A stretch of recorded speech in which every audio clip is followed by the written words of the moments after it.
After news that the Facebook data of 50 million people was obtained by Cambridge Analytica, a political data firm, many users are mulling whether it is time to leave the social network.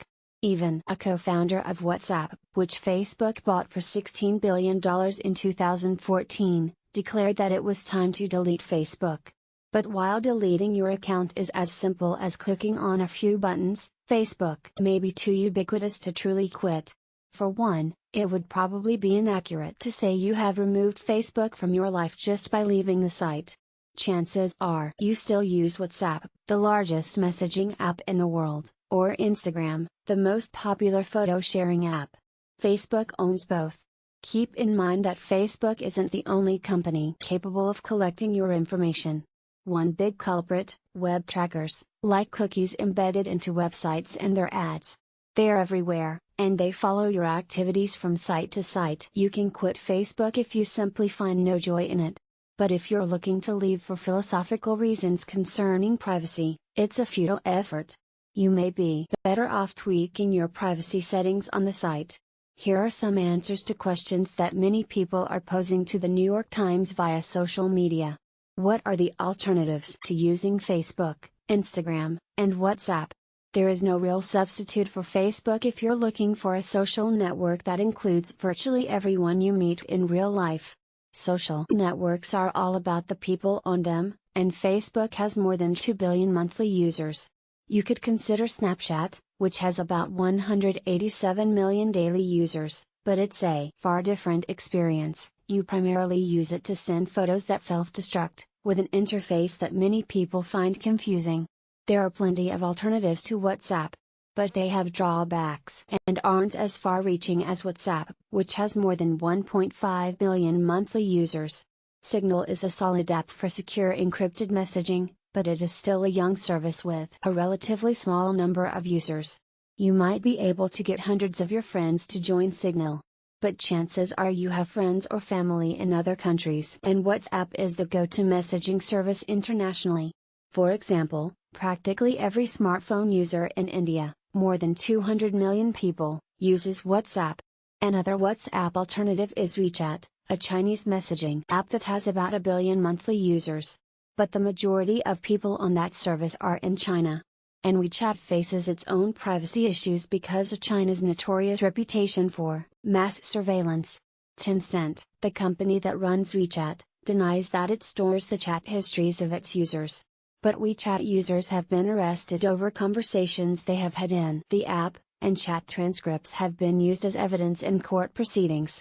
Instagram, which has more than 800 million monthly users, is also a tough one, giving Facebook a stranglehold on photo sharing. The only real competitor to Instagram is Facebook itself, which has its own photo sharing features. Remember Flickr? The Yahoo-owned site is the closest thing either has to a competitor, and it's like a graveyard of people's digital memories before they abandoned it for Facebook and Instagram. Google Photos is a compelling service, but it is a photo album management tool, not so much a social network. How else do you keep in touch with friends and family? How do you create and discover events? How do you market and manage customer service for your small business? How do you spark and build grassroots movements? Facebook is the one-stop shop to accomplish all those tasks. But if you have the patience, you can juggle multiple apps to cobble together the same experience. Messaging apps are popular for keeping in touch with friends and family. A group chat between family members via text message, for example, is still an efficient way to keep in touch. And sites like Meetup are designed for hosting and discovering events. As for customer service, many companies use Twitter to engage with their customers and resolve complaints. Yelp, the reviews site for local businesses, is a common place for customers to talk about their experiences, and business owners often engage with people there. For grassroots movements, a Twitter hashtag might be enough. Recent examples include hashtag #MeToo, the movement for people to discuss sexual assault, hashtag #DeleteUber, the campaign to protest Uber last year amid political controversy, and now, there is the movement to hashtag delete Facebook in response to the Cambridge Analytica controversy. What does it mean to delete Facebook? How can you actually delete your account? You can permanently delete your account by clicking a few buttons on Facebook's website. The company delays deletion for a few days, so do not log back in. Facebook also offers a tool for extracting a copy of your data before deleting your account. After you delete your account, it won't be recoverable. But there are caveats. Shadows of your digital self would remain on the site. For example, if people uploaded photos of you, those photos will still be there. The conversations you had with friends through Facebook won't disappear, either. When you delete your account, you are only deleting the media you posted, like your status updates and photos that you uploaded. That's not going to do much for your privacy, considering that an overwhelming amount of what you do on Facebook involves engaging with other people. All of your friends, and their friends too, would also have to delete their accounts in order to have any sort of meaningful effect. What other things are you losing access to if you delete Facebook? Why do so many apps require a Facebook login?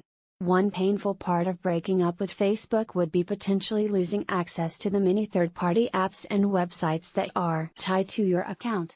Over the past decade, many shopping sites and apps teamed up with Facebook to use the company's login tool, Facebook Login.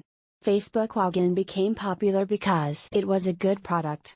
By clicking a button, you could sign up for an account with an app or website just by sharing your Facebook account data. That allowed you to skip manually entering details like your name and email address, a process that is especially cumbersome on a small smartphone screen. This sped up the process of signing up for an account to buy that pair of shoes you saw go on sale. If you were to delete Facebook, you would break your access to many sites and apps that you signed up for using Facebook Login. But fortunately, many sites and apps still let you sign up for accounts directly through them, and many also let you log in through your Google account. It's not impossible to delete Facebook. But it would be a long and tedious process to create new accounts for all the apps and sites you use. Where does Facebook really equal the internet? Keep in mind that Facebook reaches well beyond the United States. As my colleague Shira Frankel noted on Twitter, deleting Facebook is a privilege. In some parts of the world, like Myanmar, Egypt, and Indonesia, people rely on Facebook as a primary means to conduct business and stay in touch with friends and family.